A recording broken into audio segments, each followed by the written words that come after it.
Welcome to the SSP platform. So here is your second chapter NCERT biology का। आज की class में आप करने वाले हो मेरे साथ सेकंड चैप्टर यानी कि दूसरा चैप्टर। ये चैप्टर आपकी एनसीईआरटी में चौथे नंबर पे है यानी कि फोर्थ चैप्टर है। हमने पहले सेकंड चैप्टर किया, अब हम कर रहे हैं फोर्थ चैप्टर, क्योंकि हमारे सिलेबस में जो सीबीएसई के 12th क्लास के जो बोर्ड्स होने वाले हैं उसमें जो सिलेबस फॉलो हो रहा है हम वो कर रहे हैं।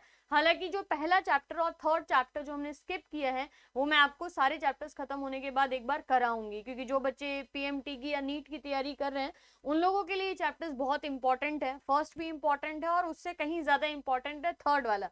देखिए आज का ये जो चैप्टर है इसका नाम है रिप्रोडक्टिव हेल्थ, यानी कि चैप्टर में ये जो हेल्थ वर्ड है इसको रिप्रोडक्शन से अगर जोड़ दिया जाए तो कहने का मतलब ये है वो हेल्थ प्रॉब्लम्स जो कि रिप्रोडक्शन की वजह से आती हैं या रिप्रोडक्शन में जो प्रॉब्लम्स होती हैं उनको आप क्या बोलते हो, रिप्रोडक्टिव हेल्थ। चैप्टर नंबर क्या है? चैप्टर नंबर है फोर्थ। यहां से आपको क्वेश्चन मैं बता दूं, या तो 1 मार्क्स का क्वेश्चन या फिर 2 मार्क्स का क्वेश्चन जो है वो यहाँ से आता है। एक इस चैप्टर की सबसे खासियत ये है कि आपके सारे चैप्टर्स की अगर मैं बात कर लूं तो सबसे ज्यादा शॉर्ट फॉर्म्स जो होती है ना आपकी, या एब्रीविएशन जिनको आप बोलते हो, एब्रीविएशंस, सारी शॉर्ट फॉर्म्स और एब्रीविएशन जो है वो आइडियली आपको इस चैप्टर में देखने को मिलती हैं। और कई बार एक नंबर के लिए 1 मार्क्स का जो क्वेश्चन आता है वहां पे आपको एब्रीविएशन ही पूछ ली जाती है। तो उस टाइम पे ये नहीं होना चाहिए ना कि भाई हमको तो पता ही नहीं है और ये सारी चीजें, हमको सारा कुछ जो है वो ऑलरेडी समझ आना चाहिए। तो मैं पहले शुरुआत करती हूँ चैप्टर के साथ, लास्ट में मैं सारी एब्रीविएशंस बता दूंगी। और लास्ट की जो आपकी फर्स्ट चैप्टर की फुल वीडियो गई थी ना, उसमें कई बच्चे कमेंट सेक्शन में मैंने देखा वो ये लिख रहे हैं कि लास्ट में एक बार मैं क्वेश्चंस का भी बता दूं कि कहां से क्वेश्चन आने वाले हैं। So let's start with this chapter, chapter number 4 reproductive health. देखिए सबसे पहले WHO, एक आगी फुल फॉर्म आपकी WHO यानी कि World Health Organization, World Health Organization, उसके द्वारा एक स्टेटमेंट दिया गया कि जो हेल्दी होना है या रिप्रोडक्टिव हेल्दी होने का मतलब क्या होता है कि physical, emotional, behaviour and social aspect पे आप जो है वो हेल्दी होने चाहिए। ठीक है, फिजिकल, सोशल, रिप्रोडक्टिव के लेवल पे आप हेल्दी होने चाहिए। तो जस्ट ये नहीं है कि आप बाहर से डिजीज्ड वाला पार्ट जो होता है, बीमारियां जो होती हैं, सर्दी, खांसी, जुकाम, टीबी, कैंसर, इन सारी बीमारियों से आप बचे रहो। उसके अलावा रिप्रोडक्टिव जो हेल्थ है या रिप्रोडक्टिव जो बीमारियां हैं उनसे भी क्या करना है, अपने को बचे रहना है। इस पूरे चैप्टर में आपके उन सारी चीजों पे हम बात करेंगे, जैसे अगर सेक्सुअल इंटरकोर्स होता है, ठीक है, थर्ड चैप्टर हमने किया नहीं है, वहां पे ये चैप्टर जो है ये वर्ड्स और ये सारी चीजें क्लियर हो जाती, बट डिस्पाइट ऑफ दैट हम यहाँ पे पूरा चीज जो है ना वो समझ लेते हैं। फिर से एज इट इज जैसे हम हमेशा करते आए हैं, एक ब्लैक स्क्रीन पे पहले आप चीजें समझ लीजिए, फिर मेरे साथ यहाँ पे आगे का टॉपिक कंप्लीट करिएगा। देखिए रिप्रोडक्टिव हेल्थ में हम इस चैप्टर को हेल्थ एंड डिजीज टाइप से नहीं पढ़ने वाले हैं, हम इसको सिर्फ रिप्रोडक्शन एस्पेक्ट पे पढ़ने वाले हैं। रिप्रोडक्शन एस्पेक्ट क्या हो गया कि जो रिप्रोडक्शन से रिलेटेड प्रॉब्लम्स यहाँ पे होती हैं किसी भी ह्यूमन बीइंग के अंदर। होता क्या है कि कई बार ऐसे हो रहे हैं कि जब सेक्सुअल इंटरकोर्स परफॉर्म किया जाता है, sexual intercourse, again let me start with that line only, कि जब भी हम बात करते हैं ह्यूमन की स्पीशीज या स्पीशीज को बढ़ाने की बात करते हैं तो हमें सेक्सुअल इंटरकोर्स या सेक्सुअल फर्टिलाइजेशन जो है वो जरूरी होती है, जहाँ पे मेल और फीमेल पेरेंट्स जो है वो इन्वॉल्व होते हैं। बात यहाँ पे ह्यूमंस की है, ह्यूमंस जो होते हैं वो फर्टिलाइजेशन हमेशा सेक्सुअल करते हैं, यानी कि एक मेल पेरेंट होगा, एक फीमेल पेरेंट होगा। मेल पेरेंट और female parent they produce the gametes, क्या प्रोड्यूस करते हैं? गैमीट्स। अगर मेल हैं तो वो स्पर्म्स प्रोड्यूस करते हैं, स्पर्म्स, और अगर फीमेल हैं तो they produce the gametes as ovum. ठीक है, ओवम जिसको आप एग के नाम से भी पढ़ोगे, ओवम या एग भी बोलोगे, राइट। अब यही स्पर्म्स और ओवम एग जो है वो सेक्सुअल इंटरकोर्स के दौरान when the sperms are injected into the female uterus through the vagina और सर्विक्स के थ्रू जो है ये स्पर्म्स जो है वो ओवम या फीमेल यूट्रस में भेजे जाते हैं, तब यहाँ पे क्या होता है कि ओवम जो होता है, एग जो होता है वो फर्टिलाइज हो जाता है, the egg gets fertilised, the egg get fertilised, ovum और एग से एग फर्टिलाइज हो जाता है when the sperms are send inside the body of the female and ovum और एग को जाके वो फर्टिलाइज करता है। इसी फर्टिलाइजेशन के बाद जो गैमीट आपके हैप्लॉइड स्टेज पे थे यानी कि एन स्टेज पे थे, दे बिकम डिप्लॉइड यहाँ पे, और ये जो डिप्लॉइड स्टेज बनती है वो क्या बना देती है, 2n। मैंने आपको हमेशा बोला क्या बनेगा, जाइगोट बनाएगा। क्या बनाएगा, जाइगोट। और यही जाइगोट जो है वो एम्ब्रियो बनाता है, और developing embryo after completing 9 months in the female body, 9 months in the female body, it born as a baby और द चाइल्ड, राइट। अगर XX क्रोमोसोम है फीमेल के अंदर, यानी कि जो स्पर्म जो है वो एग को फर्टिलाइज किया था, और एग स्पर्म जो है वो एक्स ओवम को फर्टिलाइज किया था। ओवम और egg is always going to be x.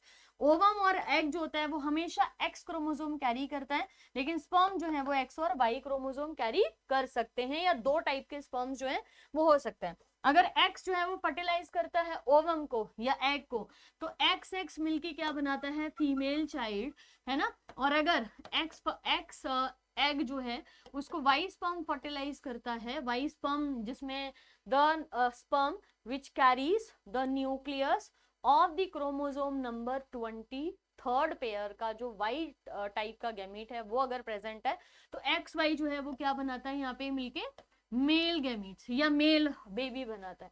यही नॉर्मल सीक्वेंस होता है। इस पूरे फर्टिलाइजेशन के प्रोसेस के दौरान कई सारी प्रॉब्लम्स जो है वो हो सकती हैं, उन प्रॉब्लम्स को समझना, राइट, इस पूरे पार्ट को जो है वो समझना।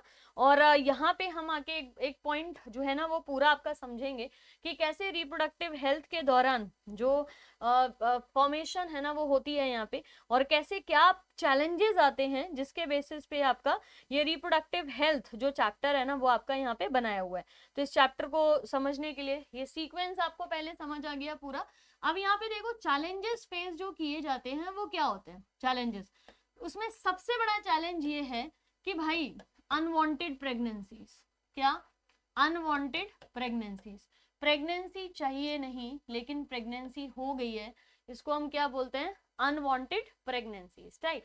ठीक है, अब इस अनवांटेड प्रेगनेंसीज को रोकने के लिए काफी सारी चीजों को यूज किया जाता है, and it is advisable to the couple who are going for the sexual intercourse कि कुछ सेफ्टी डिवाइसेस जो है वो यूज करने होते हैं ड्यूरिंग सेक्सुअल इंटरकोर्स। तो मैं पहले स्टेप से लेके लास्ट स्टेप तक जा रही हूँ।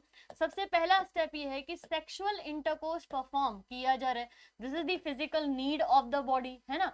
there is a regular process of sexual intercourse between the married couples और अनमैरिड कपल्स बोल सकते हैं। जैसे आपका ये अभी आजकल लिव इन रिलेशंस, आपको पता है लिव इन रिलेशंस चल रहे हैं, या फिर यू हैव दैट पूरा सिस्टम जो हमने मॉडर्नाइजेशन वाला अडॉप्ट कर लिया है, that is the system of the girlfriends and the boyfriends, right.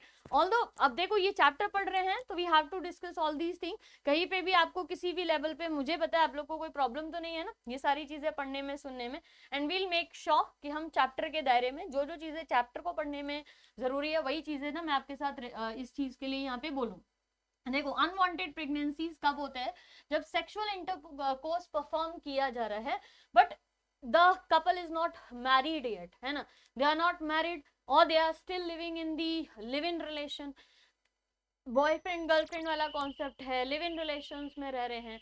या फिर अगर बात करें कि ऐसा कपल जिसमें ऑलरेडी दे हैव 2 चाइल्ड्स, आपको पता है ना India is towards the 2 child policy, अब ऑलरेडी 2 बच्चे हो चुके हैं, है ना, 2 बच्चे हैं, तीसरा बच्चा नहीं चाहिए, तो वो अनवांटेड प्रेगनेंसी है। या फिर you have to after marriage you have to wait for 2-3 years, आप चाहते हो कि भाई 2-3 साल पहले कुछ अच्छे से पैसे कमा के अपना बच्चे को पालने के लिए चीजें की जाए, तो अर्ली प्रेगनेंसी हो गया, अनवांटेड में आपकी अर्ली प्रेगनेंसी आती है ना। अब इन सब चीजों को अवॉइड करने के लिए जो फर्स्ट स्टेप है दैट इज सेक्सुअल इंटरकोर्स वाला जो स्टेप है, वहीं पे ध्यान रखना होता है कि कुछ भी ऐसी जो चीजें हैं उनको फॉलो किया जाए जहाँ पे आपकी सारी पार्ट है। एनसीईआरटी को मैं ध्यान में रख रही हूँ, एनसीईआरटी के हिसाब से ही सारा कुछ पढ़ेंगे तो उसकी तो टेंशन आप यहाँ पे लीजिएगा नहीं। तो यहाँ पे क्या किया जाता है, you have to go for contraceptive methods, contraceptive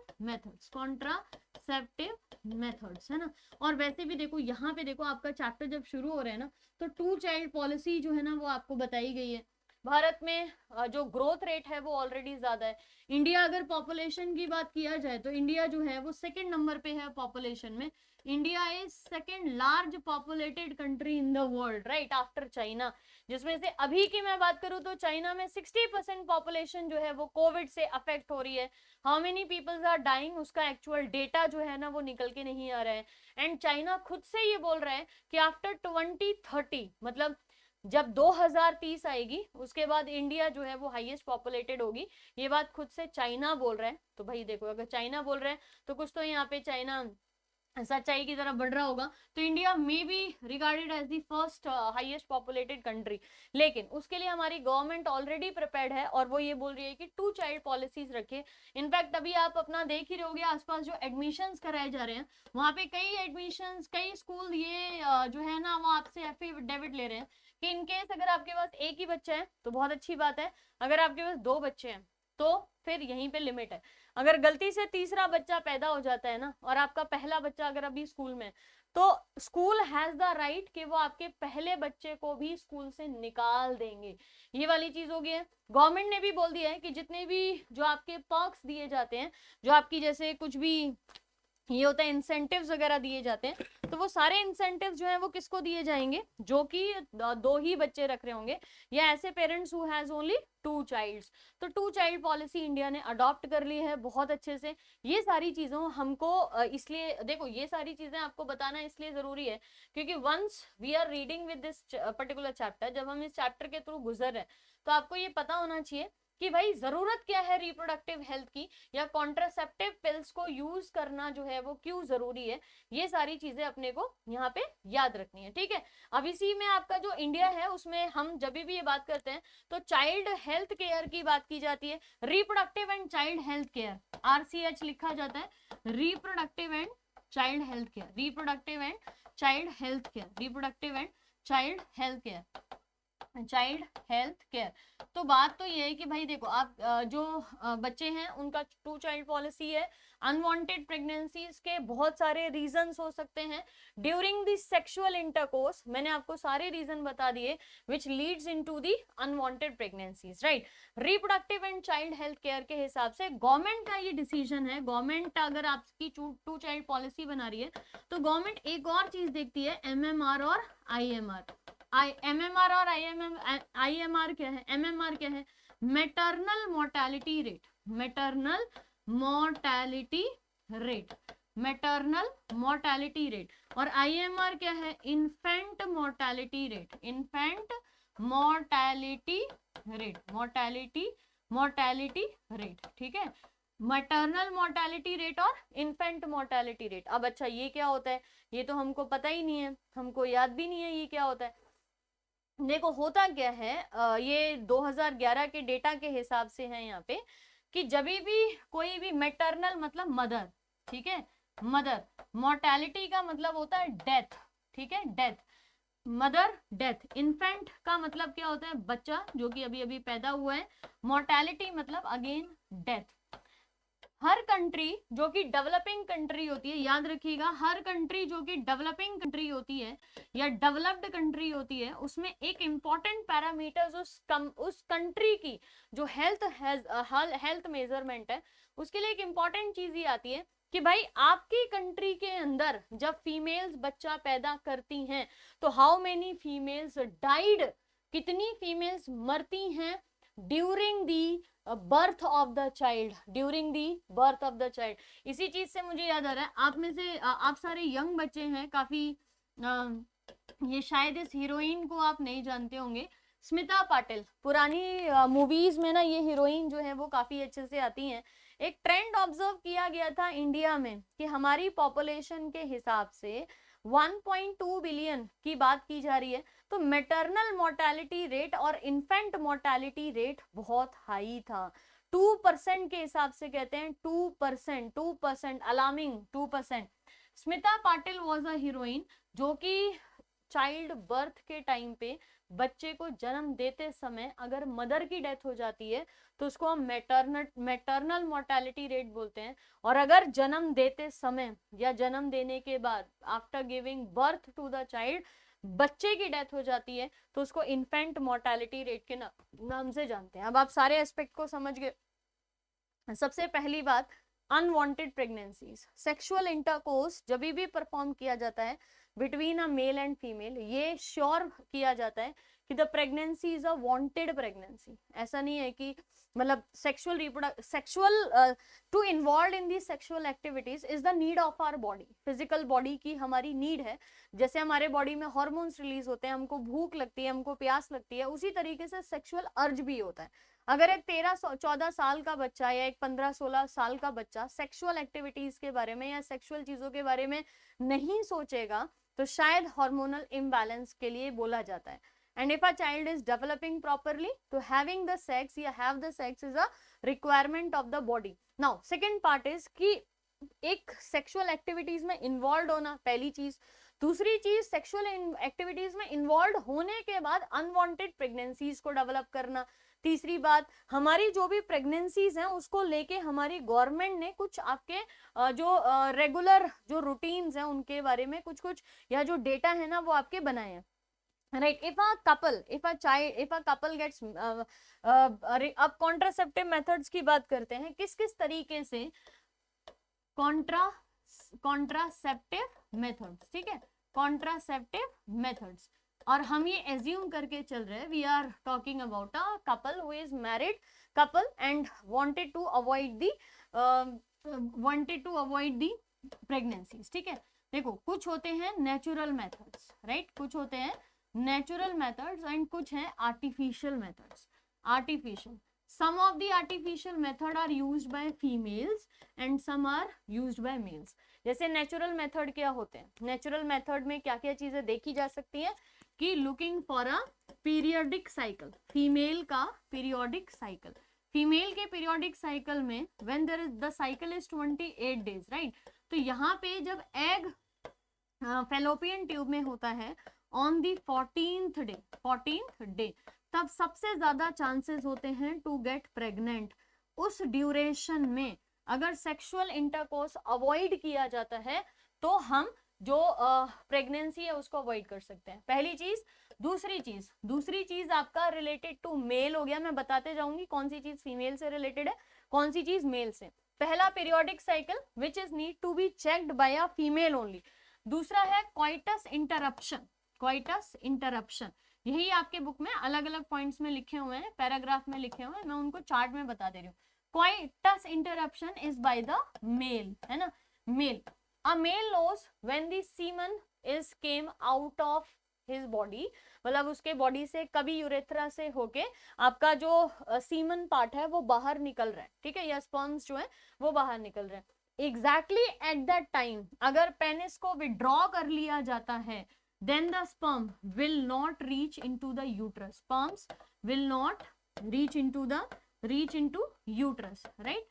उस समय अगर पेनिस को विड्रॉ कर लिया जाता है तो स्पर्म फीमेल के यूट्रस में जाएंगे नहीं और यहीं पे मतलब बाहर ही उसको डिस्चार्ज कर दिया जाएगा। तो यहाँ पे नहीं होगा क्या, फर्टिलाइजेशन नहीं होगा या फिर प्रेगनेंसी जो है वो कंसीव नहीं होगी। आर्टिफिशियल तरीके जो है वो ज्यादा हैं, जैसे इसमें अगर हम बात करें बैरियर्स की, ठीक है, आर्टिफिशियल बैरियर्स क्या होते हैं, जो रोकते हैं किसी चीज को, ठीक है। जैसे कि हम इसमें सबसे कॉमन बैरियर है कॉन्डम, जो कि फीमेल्स के द्वारा यूज किया जाता है। You have seen lots of video और आपके काफी सारे एड्स भी आते हैं, है ना। कॉन्डम्स क्या होते हैं कि कॉन्डम्स में अ मेल, इस चीज के लिए उसको अवेयर रहने की जरूरत नहीं है कि क्वाइटस इंटरप्शन करना है, सीमन आ रहा है तो the male organ has to withdraw, ऐसे नहीं सोचना है। कॉन्डम्स होते हैं जो रोक के रखते हैं किसको, सीमन को, इनटू दी कॉन्डम ओनली, और फीमेल के बॉडी में एंटर नहीं करता है। फॉर दैट मैटर अगर हम बैरियर्स में फीमेल बैरियर की बात करें तो फीमेल कॉन्डम्स भी आते हैं, ठीक है, लेकिन वो फीमेल्स बहुत ज्यादा यूज में नहीं होता है यहाँ पे, राइट। उसके अलावा सर्विकल कैप्स आती हैं फीमेल्स के लेवल पे, सर्विकल कैप्स जिनको अगर यूज कर लिया जाता है, सर्विकल कैप्स को अगर यूज कर लिया जाता है तो यहाँ पे सर्विकल कैप्स को यूज करने के बाद यहाँ पे जो प्रेगनेंसी होती है ना उसको आप रोक सकते हो, ठीक है। सर्विकल कैप्स में जो सीमन होता है वो रुक जाता है। मतलब लेकिन अंदर नहीं जा रहा है, बॉडी में अंदर नहीं जा रहा है सीमन, लेकिन रुक जा रहा है, ठीक है। ये हो गया नॉर्मल बैरियर्स, राइट। अब क्या होगा, अब सेकंड पॉइंट पे आते हैं कि मान लीजिए कि बैरियर्स तो हैं, आपने गलती से बैरियर यूज नहीं किया, फर्स्ट स्टेप जो है अवॉइड कर दिया, एक मैरिड कपल जो है they have not use this barrier, मान लीजिए 2 बच्चे ऑलरेडी हो गए, they don't want third child, तो वो बैरियर्स यूज करने पड़ेंगे। लेकिन मान लीजिए कि अ मेल और a female is not using any barrier, अब मान लीजिए कि उनको लगता है अरे अच्छा पीरियड मिस हो गया, दैट मीन्स अच्छा कोई भी सबसे इंपॉर्टेंट चीज, अगर प्रेगनेंसी है या प्रेगनेंसी फर्स्ट सेक्सुअल इंटरकोर्स हुआ और प्रेगनेंसी हो गई है, उसका सबसे बड़ा जानने का तरीका क्या होता है कि आपका जो मेंस्ट्रुअल साइकिल है वो स्किप हो रहा है। मान लीजिए a female get menstrual cycle on 10th को, 10 तारीख को मेंस्ट्रुअल साइकिल जो है ना वो फीमेल अटेन करती है नॉर्मली, लेकिन वो सेक्सुअल साइकिल के बाद जो फीमेल की जो मेंस्ट्रुअल साइकिल आनी थी वो नहीं आती है, तो दिस इज वन साइन कि शायद प्रेगनेंसी कंसीव हो गया है या फर्टिलाइजेशन हो गया है। लेकिन ये चीज कोई श्योर नहीं होती है, जरूरी नहीं है मेंस्ट्रुअल साइकिल नहीं हुआ तो प्रेगनेंसी हुआ ही हुआ है, हो सकता है कुछ आयरन डेफिशिएंसी वगैरह ऐसे कुछ प्रॉब्लम है। तो उसके बाद जो किट्स आती हैं मार्केट में, जो किट्स आती हैं प्रेगनेंसी किट्स जो होती हैं, उससे चेक किया जा सकता है, ठीक है, वो चीज है। अब यहाँ पे मान लीजिए कि सेक्सुअल एक्टिविटी परफॉर्म करने के बाद जो फर्टिलाइजेशन है वो हो गया है ना, फर्टिलाइजेशन हो गया, तो फिर क्या करें भाई, अब क्या कर सकते हैं। अब इसमें सबसे इंपॉर्टेंट चीज है कि after doing the sexual reproduction 72 hours के अंदर जो है वो पिल्स कंज्यूम कर ली जाए, है ना, आई पिल्स जिनको कहते हैं, या मैं सिर्फ कॉन्ट्रासेप्टिव पिल्स बोलूंगी, कॉन्ट्रासेप्टिव पिल्स। इसमें क्या क्या आती हैं, इसमें आई पिल्स आती हैं, इसमें सहेली नाम की टैबलेट जो है ना वो आती है, तो दीज आर टैबलेट्स। ये आई पिल्स जो होती है ना ये आपकी एक सीक्वेंस में आती हैं, 4 छोटी टैबलेट्स हैं, 2 बड़ी टैबलेट, मतलब ये मैं इमेजिनरी बता रही हूँ कि कैसे क्या रहता है, यहाँ पे 4 छोटी टैबलेट्स हैं, 2 बड़ी टैबलेट्स हैं, ऐसे करके सीक्वेंस में आता है कि इसको अभी खाना है, इसको 4 घंटे बाद खाना है, इसको 6 घंटे बाद खाना है, इसको नेक्स्ट डे मॉर्निंग में खाना है। तो जो आई पिल होती है ना ये एक सीक्वेंस में दी जाती है, और सेक्सुअल फर्टिलाइजेशन या सेक्सुअल रिप्रोडक्शन होने के कुछ टाइम के बाद ही यूज करनी होती हैं, ठीक है। जो ओरल कॉन्ट्रासेप्टिव्स होते हैं वो सेक्सुअल एक्टिविटीज परफॉर्म करने के, देखिए 2 चीजें हैं, सहेली जैसी गोलियां हैं वो क्या होती हैं कि sexual reproduction sexual intercourse perform करने के 72 आवर्स के अंदर अंदर उन पिल्स को कंज्यूम कर लेना है, ताकि किसी भी तरीके से अगर फर्टिलाइजेशन हो गया होगा तो वो रप्चर कर देगा और तोड़ देगा। अब कोई लोग होते हैं जो नहीं ध्यान देते हैं और फर्टिलाइजेशन हो जाती है, मेंस्ट्रुअल साइकिल स्किप हो गया, 1 महीना हो गया, तो फिर क्या होगा, वैसे भी 4 वीक्स की प्रेगनेंसी के बाद आप उसको टर्मिनेट करोगे तो बॉडी के लिए नुकसानदायक होता है। 4 वीक्स के बाद टर्मिनेट करना is a very dangerous thing, क्योंकि 4 हफ्ते में, चौथे हफ्ते में जो एम्ब्रियो होता है उसका हार्ट डेवलप हो जाता है। आपने देखा होगा कि प्रेगनेंसीज कई बार आपने टर्मिनोलॉजी हॉस्पिटल वगैरह में शुरू सुनी होगी कि 4 हफ्ते के बाद अबॉर्शन इलीगल है। 4 हफ्ते के बाद अबॉर्शन इलीगल क्यों होता है, क्योंकि हर्ट बन जाता है। 4th वीक में आफ्टर फर्टिलाइजेशन, चौथे हफ्ते में बच्चे का हर्ट बन जाता है, इसलिए मना किया जाता है कि don't go for abortions, right. तो यहाँ पे कॉन्ट्रासेप्टिव पिल्स में आपकी आई पिल्स आती हैं, सहेली जो पिल्स हैं वो आती हैं। आई पिल्स जो है वो जब पता लग जाता है कि फर्टिलाइजेशन हो गया है, मेंस्ट्रुअल साइकिल नहीं आया है, किट में जो है वो पॉजिटिव साइन आ गया है, किट्स में शायद ऐसे रोज होती हैं तो कुछ ग्रीन और रेड कलर होता है, तो शायद रेड कलर, जैसे आपकी कोरोना की टेस्टिंग किट होती है उसी तरीके से होती है, वहां पे यूरिन जो है ना उसको डालना होता है उस किट के अंदर। और यूरिन से पता कैसे चलता है कि if a female get pregnant तो उसके यूरिन के अंदर HCG की मात्रा बढ़ जाती है, HCGH की मात्रा बढ़ जाती है। ये ह्यूमन कोरियोनिक गोनेडोट्रोपिन हार्मोन है, ये तभी रिलीज होता है बॉडी में या ब्लड में जब फर्टिलाइजेशन हो चुकी है और एम्ब्रियो डेवलप करता है। तो जैसे यूरिन जिसके अंदर HCGH होगा वो स्ट्रिप्स को रेड कलर में चेंज कर देगा, which will came to know कि अच्छा चलो प्रेगनेंसी वाला पार्ट हो चुका है। तो ये आई पिल्स जो है वो तब ली जाती हैं जब पता लग जाता है फर्टिलाइजेशन हो चुका है।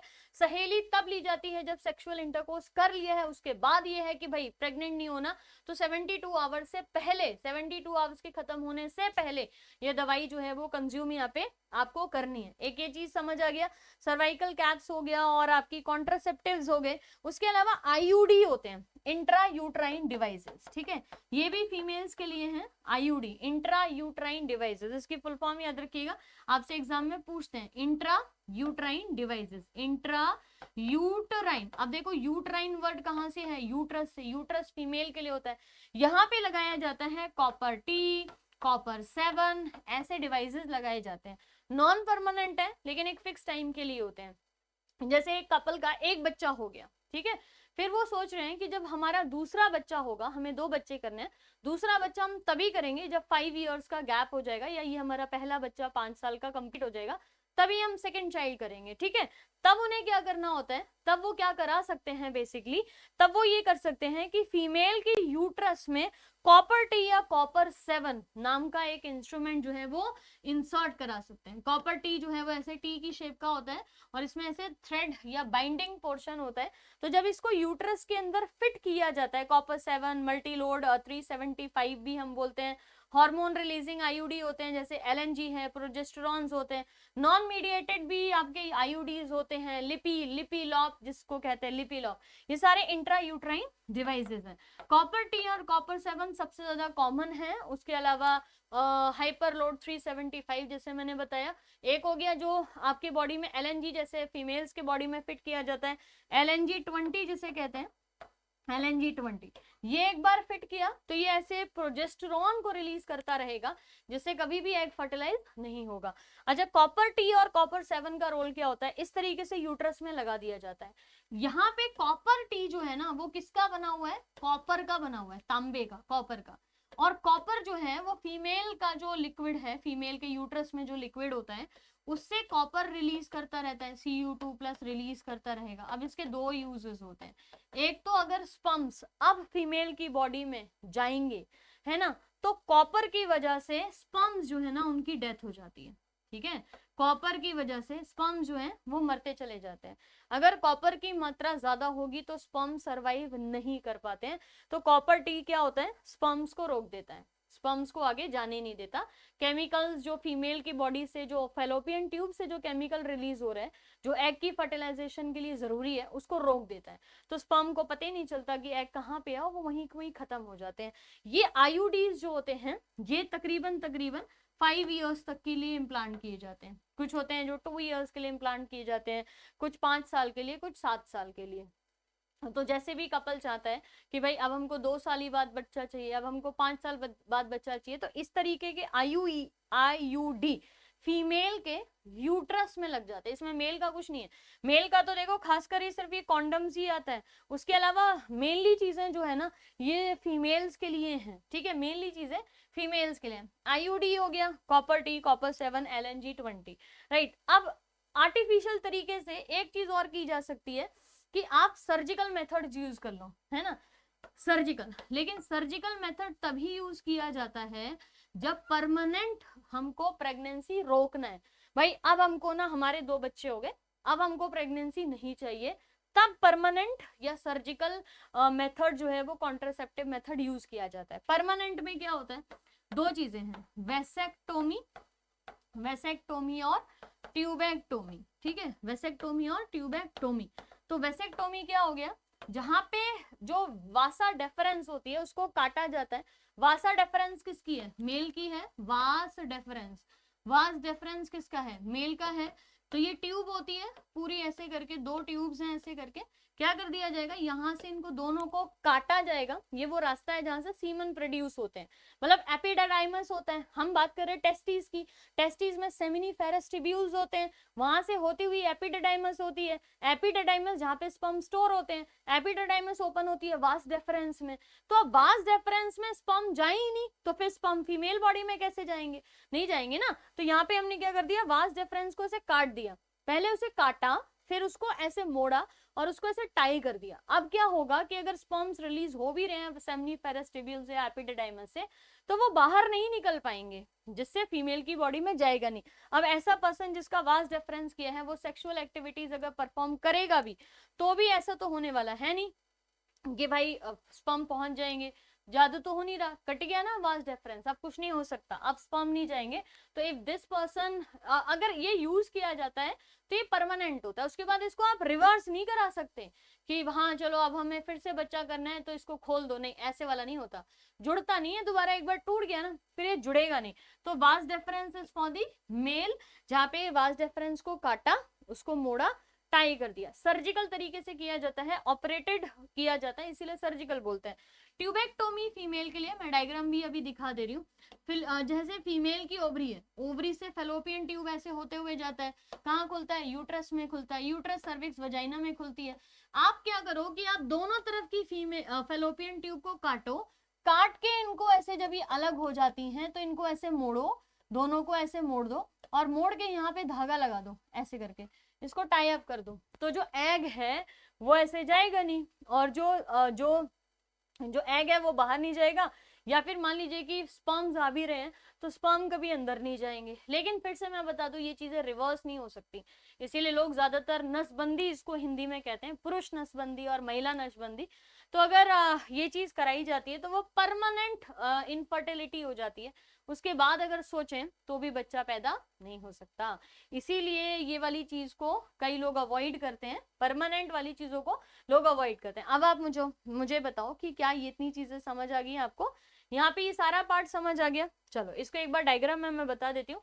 आप एमनियोसेंटेसिस क्या होती है, एमनियोसेंटेसिस होता है जहां पे डेवलपिंग एम्ब्रियो डेवलप होता है, तो उसका जो फ्लूइड होता है जिसको आप एमनियन फ्लूइड के नाम से जानते हो, एमनियन, ठीक है, एमनियन फ्लूइड के नाम से हम जानते हैं। इस फ्लूइड को अगर इंजेक्ट करके बाहर निकाला जाएगा तो इस फ्लूइड को अगर हम चेक करेंगे तो हम डेवलपिंग एम्ब्रियो में कोई बीमारी तो नहीं है ये चेक कर पाएंगे, डेवलपिंग एम्ब्रियो में कोई बीमारी तो नहीं है ये हम अच्छे से चेक कर सकते हैं। कई बार ये होता है कि आपने देखा होगा कि बच्चा पैदा हुआ लेकिन उसको हीमोफिलिक है या उसको और डिजीज है, वो मेंटली अनस्टेबल है, क्रोमोसोम की संख्या कम या ज्यादा है। जैसे आपने पता है ये ट्रांसजेंडर्स जो बॉर्न करते हैं उसमें 3 क्रोमोसोम्स होते हैं या सिंगल क्रोमोसोम होता है, 23rd क्रोमोसोम या तो 3 हो जाएंगे या 1 हो जाएगा। अगर ये बात हमने पहले ही चेक करा ली, हमने एमनियोसेंटेसिस करा लिया, तो हमें पता लग जाएगा ना कि कोई बीमारी तो नहीं है एम्ब्रियो में और एम्ब्रियो हेल्दी है, इसलिए एमनियोसेंटेसिस कराया जाता है। लेकिन लोग इसका मिसयूज करने लग गए। मिसयूज कैसे, जब एमनियोसेंटेसिस कराया जाता है तो क्रोमोसोम्स का पता लग जाता है कि 23rd जो क्रोमोसोम है, मतलब सबका ही पता लग जाता है कि भाई कहीं 21st क्रोमोसोम पे ट्राइसोमी तो नहीं है, कहीं पे 18 और 13 पे नहीं ट्राइसोमी हो गई, ये पढ़ते हैं, क्रोमोसोम पैटर्न पढ़ते हैं। इसमें क्या होता है कि आपको 23rd जो क्रोमोसोम है ना उसके बारे में भी पता लग जाता है कि वो 3 तो नहीं है, वो सिंगल तो नहीं है, वो एक्स या वाई है या एक्स एक्स है। तो इससे क्या होता था एमनियोसेंटेसिस से कि लोग जो है ना वो सेक्स डिटर्मिनेशन करने लग गए, है ना, फीमेल, अच्छा लड़की पैदा हो रही है तो मार दो इसको, इसका फिर जो है ना अबॉर्शन करा दो। और अबॉर्शंस करने के लिए कई ऐसे हॉस्पिटल्स या ऐसे क्लिनिक हैं जो अपने कुछ 1000-2000 या कुछ रुपए बनाने के लिए अबॉर्शन कर देते हैं 5-5 महीने का भी। फीमेल का क्या, मरे तो मरे वाली सिचुएशन है। तो इस एमनियोसेंटेसिस को गवर्नमेंट ने रिस्ट्रिक्ट कर दिया कि कुछ सर्टेन केसेस में ही एमनियोसेंटेसिस कराई जाएगी, या फिर amniocentesis should be kept to the doctor only. मतलब अगर एमनियोसेंटेसिस जो है ना एमनियोसेंटेसिस जो है ना वो अगर कराई जाएगी, राइट, एमनियोसेंटेसिस जो है वो अगर कराई जाएगी तो डॉक्टर के पास ही होना चाहिए उसका रिपोर्ट, और उसमें जो भी क्रिटिकल चीजें हैं, अगर बच्चा हेल्दी है तो पेरेंट्स को सिर्फ इतना बता दो कि देखो आपका बच्चा हेल्दी है, दैट्स इट। रिपोर्ट दिखा के क्रोमोसोम एक्सप्लेन करने की जरूरत नहीं है। और अगर कोई डिसऑर्डर है बच्चे के अंदर तो भी उसको ना पहले ही बता दो कि भाई आपके बच्चे के अंदर कोई डिसऑर्डर है, कहाँ पे डिसऑर्डर है, ब्रेन में कोई दिक्कत है। तो ऐसे कंडीशन पे गवर्नमेंट ने एमनियोसेंटेसिस को रोका। और साथ में एक चीज और बोली कि अगर एमनियोसेंटेसिस जो है वो है, या फिर ऐसी कंडीशन है कि मान लीजिए कि 21st क्रोमोसोम पे ट्राइसोमी हो रही है, यानी कि 3 क्रोमोसोम है, तो ऐसा बच्चा तो फिर मेंटली स्टेबल नहीं होगा ना। तब गवर्नमेंट बोलती है कि आप एमटीपी करा सकते हो। एमटीपी क्या होता है, medically terminated pregnancies, medically terminated pregnancies. अब मान लीजिए कि किसी बच्चा, कोई पेरेंट्स है, उनको ये लगता है कि भाई वो बच्चा ना मेंटली वीक है, या उसके लिम्स डेवलप नहीं हुए, हाथ पैर डेवलप नहीं हुए, या आंखें डेवलप नहीं हुई, या बॉडी का कोई ऑर्गन अफेक्टेड है, बच्चा मतलब अगर पैदा होगा तो वो जो है ना एक हेल्दी बच्चा नहीं होगा, वो मेंटली जो है वो प्रॉब्लम हो सकती है, पैर नहीं है, या फिर क्रोमोसोमल एबरेशंस है, क्रोमोसोम्स जो है वो सही नहीं बैठ रहे हैं, पूरे 23 क्रोमोसोम्स सही नहीं है, पेयर में नहीं है, कुछ गड़बड़ है, तो गवर्नमेंट ये अलाउ करती है कि अगर ऐसे कुछ मेडिकली टर्मिनेटेड प्रेगनेंसीज जहां पे अगर बच्चे को डेवलपिंग एम्ब्रियो को कोई मेडिकल प्रॉब्लम है तो उसको यहाँ पे उस अबॉर्शन कराने की जो प्रक्रिया है उसके लिए आप जा सकते हो, राइट। उसके अलावा आपके जैसे पॉपुलेशन स्टेबलाइजिंग, जैसे मैंने बोला कि आप चाहते हो कि सेक्सुअल इंटरकोर्स हो लेकिन बच्चा नहीं हो, नहीं बच्चा करने के बहुत सारे रीजंस होते हैं, तो आपका ये सारा है ना ओरल कॉन्ट्रासेप्टिव, जिसमें प्रोजेस्टेरॉन और ईस्ट्रोजन का मात्रा ज्यादा होता है। आप याद रखिए ओरल कॉन्ट्रासेप्टिव्स जैसे सहेली या आईपिल्स होती हैं, उनमें कॉन्सेप्ट क्या होता है, ओरल आईपिल्स में जो सहेली आईपिल्स होती हैं उनमें प्रोजेस्टेरॉन और ईस्ट्रोजन का लेवल बहुत हाई कर दिया जाता है।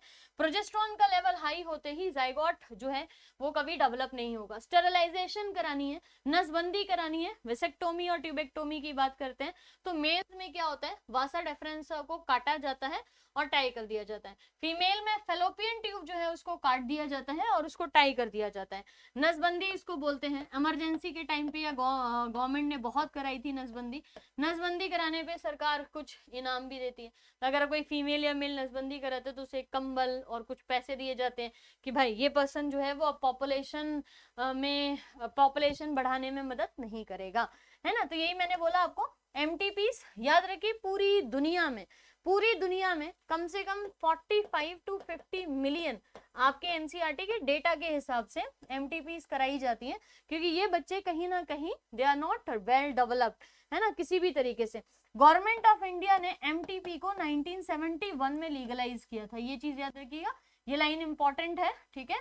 Government of India legalise MTP in 1971। हालांकि इसमें कुछ कंडीशंस थी, आपको जो एमनियोसेंटेसिस की रिपोर्ट है वो डॉक्टर से कंसीडर होनी चाहिए, गवर्नमेंट से पास होना चाहिए, और एमटीपीज अगर फर्स्ट ट्राइमेस्टर में कराई जा रही हैं यानी कि 12 हफ्ते के अंदर कराई जा रही हैं तो वो सेफ होती हैं, ठीक है। इसमें ये होता है कि फीमेल को कोई खतरा नहीं होगा, बच्चा तो ऑलरेडी प्रॉब्लम है ही, लेकिन अगर फीमेल को खतरा नहीं होना चाहिए। सेकंड ट्राइमेस्टर के बाद जो कराई जाती है एमटीपीज 12 हफ्तों के बाद, वो थोड़ी सी खतरनाक होती है। देखिए याद रखिए 4 हफ्ते के बाद अबॉर्शन ही इलीगल है, नहीं हो सकता, क्योंकि हर्ट बन गया है, वो बच्चा जिंदा हो चुका है, ठीक है।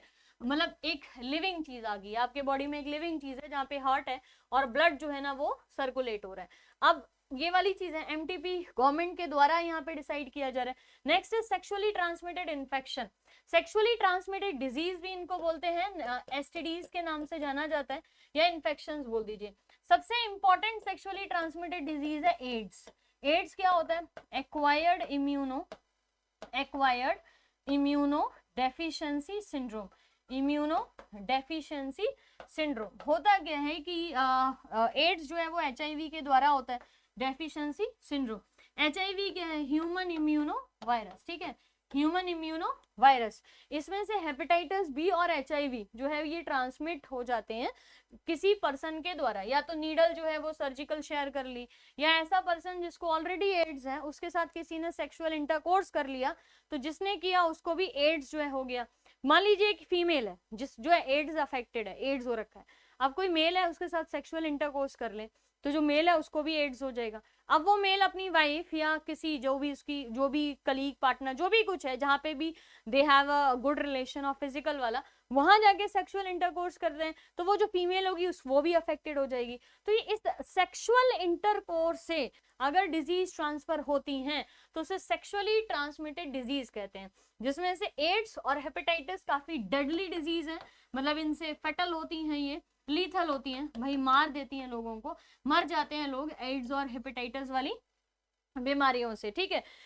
दो तीन ऐसी हैं जिनको ठीक किया जा सकता है, जैसे गोनोरिया, गोनोरिया और साइफिलिस, ये भी आपकी एसटीडी डिजीज है, बैक्टीरिया के द्वारा ही होती हैं दोनों की दोनों, और इनको ट्रीट किया जाता है। उसके अलावा छोटी मोटी, देखो गोनोरिया और साइफिलिस आपकी ये जो एनसीईआरटी बुक है उसका 4.4 है, वहां पे टिक कर लीजिए आप। सेक्सुअली ट्रांसमिटेड इन्फेक्शन या वेनरल डिजीज के नाम से इनको जाना जाता है।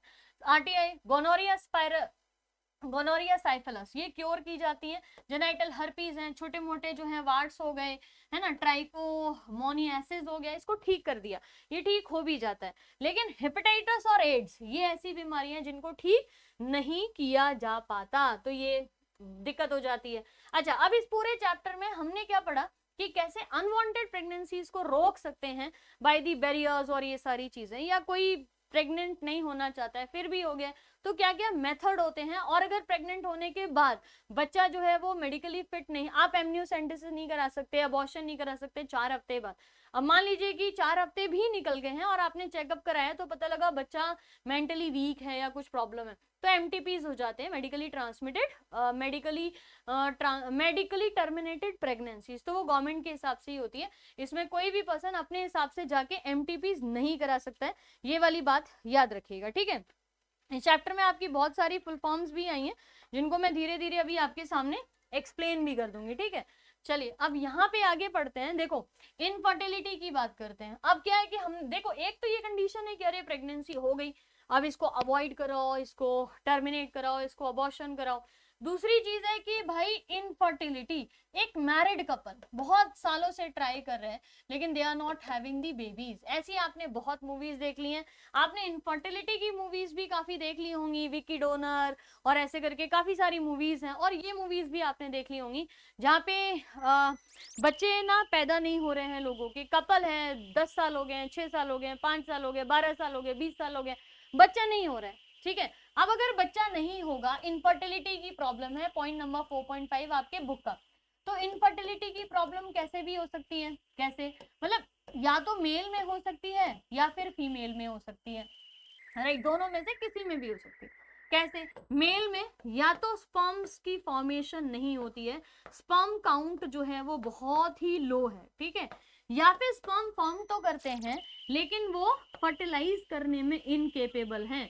मतलब बन तो खूब सारे स्पर्म्स रहे हैं, सीमन के साथ बन रहे हैं, बढ़िया से मूव भी कर रहे हैं, लेकिन फर्टिलाइज नहीं कर पाते वो जाके, मतलब मेल जो गैमीट है वो फीमेल गैमीट को फर्टिलाइज ही नहीं कर पाता, है ना, मूवमेंट नहीं हो रहा है, यानी कि ये जो है ना वाइबल स्पर्म्स नहीं है। या तो स्पर्म्स की काउंट इतनी कम है कि वो फर्टिलाइजेशन एग तक हो ही नहीं पाती, या भाई स्पर्म की काउंट तो बहुत अच्छी है लेकिन वो फीमेल गैमीट को जाके फर्टिलाइज नहीं कर पाते। फीमेल में क्या प्रॉब्लम होती है कि यूट्रस जो होती है ना, वहां पे एम्ब्रियो डेवलप करता है, यूट्रस एम्ब्रियो डेवलप करता है, बनाता है, लेकिन यूट्रस से पहले फेलोपियन ट्यूब में फर्टिलाइजेशन होती है एग और स्पर्म की। फीमेल में भी यही प्रॉब्लम है, एग बन तो रहे लेकिन फर्टिलाइजेशन नहीं हो पाती है, फेलोपियन ट्यूब में दिक्कत है, फेलोपियन ट्यूब फर्टिलाइज नहीं कर पाती, फेलोपियन ट्यूब में एग भी आ रहा है, स्पर्म भी आ रहा है, लेकिन फर्टिलाइजेशन नहीं हो पा रही है। फर्टिलाइजेशन अगर हो गई है तो वो आगे यूट्रस इनकेपेबल है, तो या तो एग ही नहीं बन रहे तो भी दिक्कत है, तो इनफर्टाइल वुमेन है, स्पर्म बन नहीं रहे, इनफर्टाइल मेल है। अब फीमेल जो है ना वो स्पर्म काउंट लो है, और या फिर स्पर्म जो है वो फीमेल फेलोपियन ट्यूब तक जा ही नहीं पाते, फीमेल्स में एग नहीं बन रहे, या फिर फेलोपियन ट्यूब वाले एरिया में फर्टिलाइजेशन नहीं हो, देखो यूट्रस ठीक है, एग भी बढ़िया है, लेकिन फेलोपियन ट्यूब में फर्टिलाइजेशन नहीं हो रही, या फिर सब कुछ ठीक है लेकिन यूट्रस में बच्चा कंसीव नहीं हो पाता, सब कुछ हो गया, 4-5 हफ्ते हो गए, 6 हफ्ते हो गए, बच्चा डेवलप जैसे ही करने लगता है वैसे ही बच्चा मर जाता है। तो ये सारी चीजें इनफर्टिलिटी को लीड करती हैं, बहुत सारे रीजंस होते हैं, मेल और फीमेल इसमें बराबर के जिम्मेदार यहाँ पे कहलाए जाते हैं। अब देखो, अब हम क्या करें कि भाई बच्चा तो करना है ना, बहुत सारे तरीके होते हैं, अगर आप इन सारे मेथड्स को यूज नहीं करना चाहते, simply go and adopt a child, ठीक है। एक अडॉप्शन जो अच्छी चीज है, भाई बहुत सारे बच्चे हैं जिनके माँ बाप या तो मर गए या माँ बाप ने उनको ऐसे ही डाल दिया इधर उधर, है ना, अनाथ आश्रम वगैरह में, तो आप अडॉप्ट कर लो। अगर अडॉप्ट नहीं करना है, you want your baby only, तो देखो सबसे पहला तरीका है आईवीएफ, जिसको आजकल बहुत ज्यादा यूज भी कर रहे हैं। इन विट्रो फर्टिलाइजेशन तभी हो सकता है, ऐसे ही मेथड में हो सकता है जहाँ पे स्पर्म भी ठीक होता है और एग भी ठीक होता है, लेकिन फीमेल बॉडी में स्पर्म एग को फर्टिलाइज नहीं कर पा रहा, तो आप क्या करो, आप स्पर्म जो है ना वो ले लो और एग फीमेल की बॉडी से ले लो, उसको ट्यूब में, इन विट्रो और टेस्ट ट्यूब बेबी जैसे, उसको ना लैब में फर्टिलाइज करा दो, एग को स्पर्म के साथ लैब में फर्टिलाइज करा दो, राइट। फर्टिलाइज होके जब वो जाइगोट बन जाता है तो वो डिवाइड करेगा, तो वो ब्लास्टोमियर स्टेज बन जाती है, 8 सेल्ड या फिर ब्लास्टोमियर स्टेज जो है वो बन गई। अब क्या होगा कि यही ब्लास्टोमियर स्टेज जो है उसको फीमेल के यूट्रस में आप डाल दो, लो भाई बन गया इन विट्रो फर्टिलाइजेशन।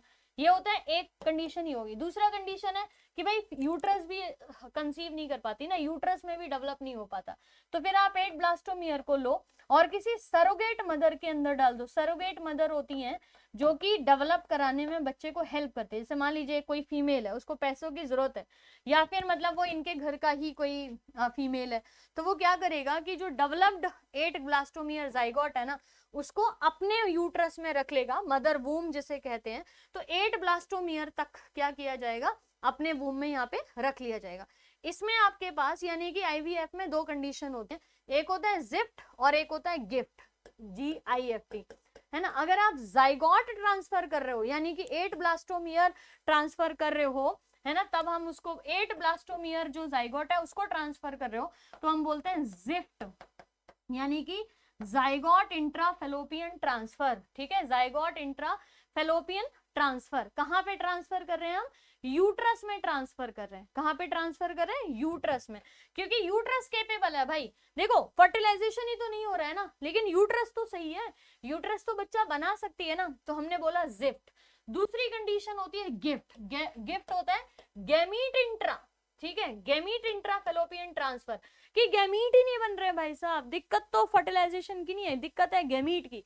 तब आप एक डोनर ले लो, है ना। अब मान लो एक फीमेल है जिसका यूट्रस ठीक है, लेकिन उसके ना एग की प्रोडक्शन नहीं होती, तो क्या करा जाएगा, तो किसी सरोगेट मतलब सरोगेसी नहीं यूज करनी है, अब हमें डोनर देखना है। डोनर मान लो कोई एक्स, हमें इसमें ना डोनर की शक्ल वगैरह नहीं दिखाई जाती ना, डोनर जो होता है उसको पेरेंट्स की शक्ल दिखाई जाती है। नहीं तो मान लो कि कोई बहुत ही अमीर है या फिर कोई बहुत गरीब है या कोई भी कंडीशन है, मान लो कल को वो जो डोनर है वो अपना बच्चा मांगने आ गया, तो कि भाई ये तो मेरे एग का बच्चा था, ये मेरा बच्चा है, मुझे चाहिए वाली चीज होती है ना। तो इसलिए कभी भी डोनर को जो फीमेल है उसकी शक्ल नहीं दिखाते, या उनको आपस में से नहीं, अच्छा हेलो दोस्ती कर लो, आगे पार्टी करना आप साथ में वाली कंडीशन नहीं होती, छुपा के रखी जाती है, ये सारी आइडेंटिटी जो है वो छुपा के रखी जाती है। तो अगर जो है ना फर्टिलाइजेशन नहीं हो पाता है फीमेल के अंदर, तो एग स्पर्म निकाला, जाइगोट बनाया और यूट्रस में डाल दिया, इम्प्लांटेशन कर दिया, यानी कि कंसीव करा दिया।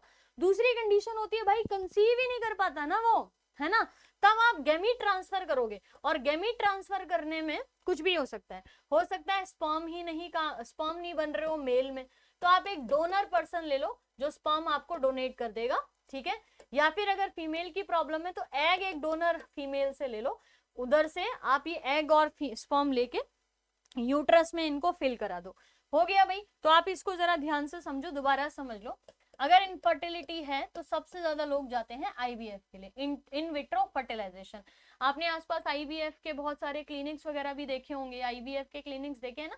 इन vitro fertilisation, in vitro fertilisation के 2 तरीके होते हैं, या तो इसको आप गिफ्ट कर लो, एक GIFT कर लो, यहाँ पे GIFT है ना, या फिर कह लेते हैं गिफ्ट। अगर जाइगोट ट्रांसफर करना है, जाइगोट या फिर 8 ब्लास्टोमियर की जो स्टेज होती है ना, 8 सेल्ड स्टेज कह लीजिए, या ब्लास्टोमियर स्टेज जो होती है ना, वो अगर यहाँ पे ट्रांसफर करनी है, जाइगोट ट्रांसफर करना है, तो उसको जिफ्ट कहते हैं, ठीक है। इस कंडीशन में क्या होता है कि भाई यूट्रस में डाल दो ना, यूट्रस तो ठीक है, कोई दिक्कत नहीं है, फर्टिलाइजेशन ही तो नहीं हो पा रहा, यूट्रस तो ठीक है ना। गिफ्ट क्या होता है कि भाई गैमीट ही नहीं बनते, स्पर्म या एग बनते ही नहीं है, तब आप डोनर उठाओगे। स्पर्म एग नहीं बनते ना, तो आप जो है ना एक डोनर ले लो भाई, कोई डोनर होगा, है ना, वो डोनर ले लो जो स्पर्म या एग दे सकता है, और उसके बाद उसका फर्टिलाइजेशन करा लो। मान लो कि स्पर्म नहीं बनते, है ना, एग सही है, तो स्पर्म लो और फीमेल के फेलोपियन ट्यूब में एग स्पर्म को इंजेक्ट करा दो, सीधा फर्टिलाइजेशन हो जाएगी, बच्चा बन जाएगा। मान लीजिए कि स्पर्म तो ठीक है लेकिन एग ठीक नहीं है, तो डोनर एग लो और फीमेल के फेलोपियन ट्यूब में एग को छोड़ दो और फर्टिलाइजेशन करवा दो, हो गया बच्चा, है ना। तभी एक जो है ना फर्टिलाइजेशन यहाँ पे कराई दी जाती है।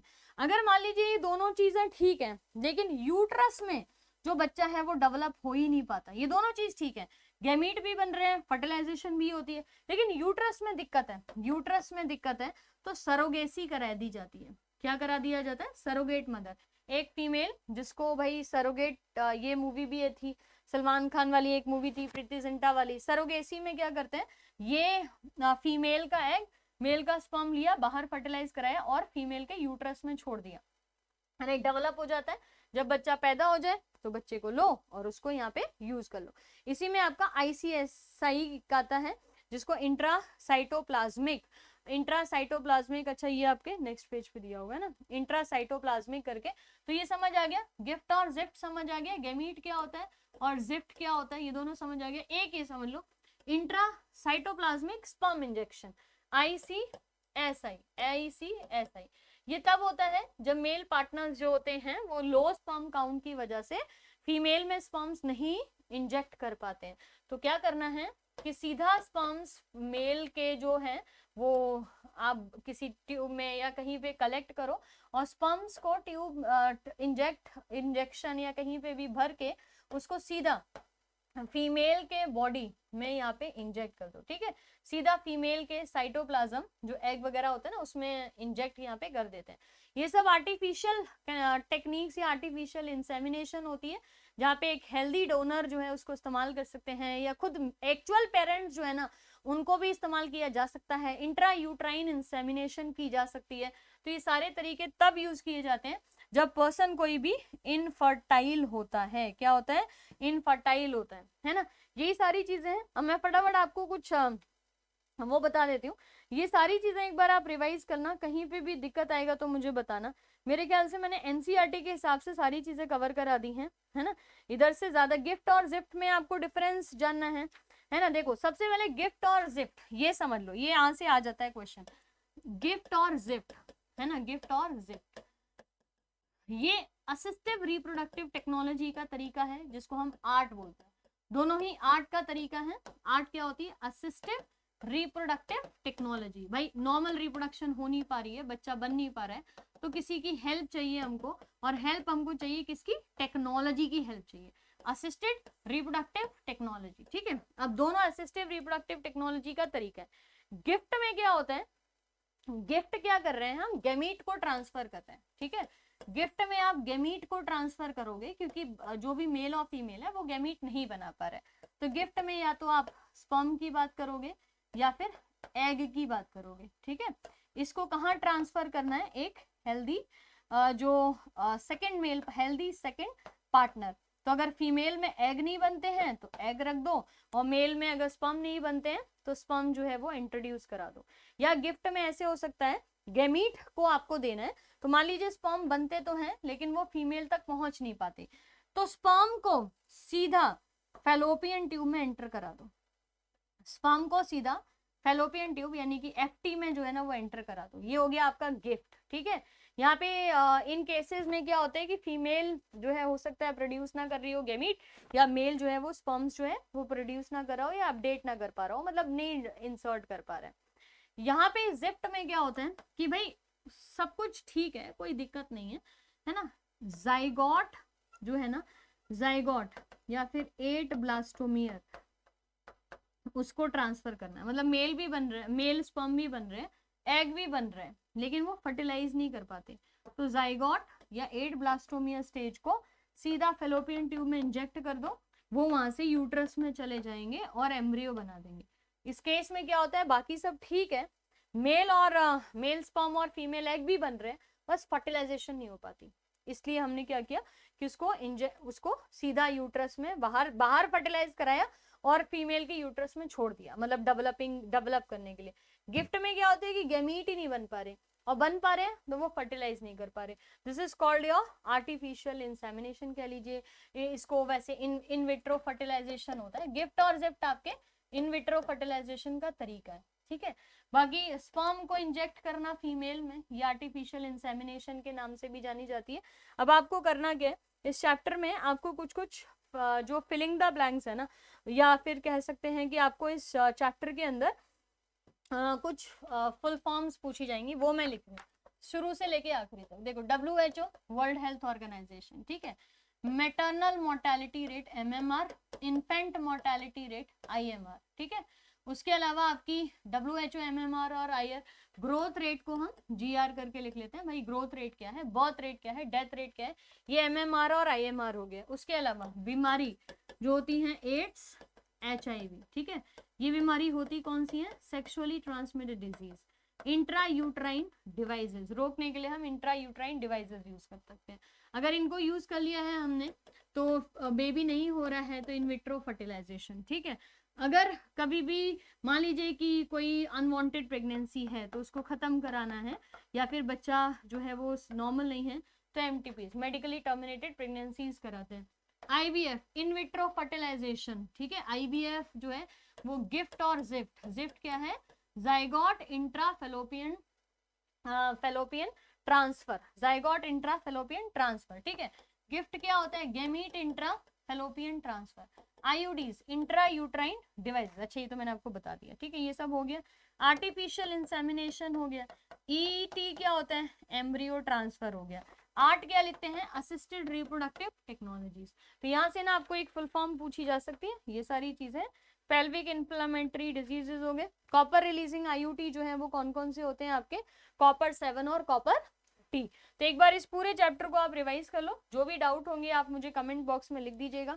मैं आपके सारे डाउट्स जो है ना वो आपके सारे डाउट्स जो हैं वो एक बार कंफर्म कमेंट्स में ही रिप्लाई कर दूंगी। आप देखिए, आपका सबसे अच्छा सोल्यूशन ये है कि आप जो है ना, आपके जो भी डाउट्स होते हैं आप कमेंट बॉक्स में लिख दिया करो, ताकि वहीं पे मैं आपको आंसर जो है वो कर सकती हूँ।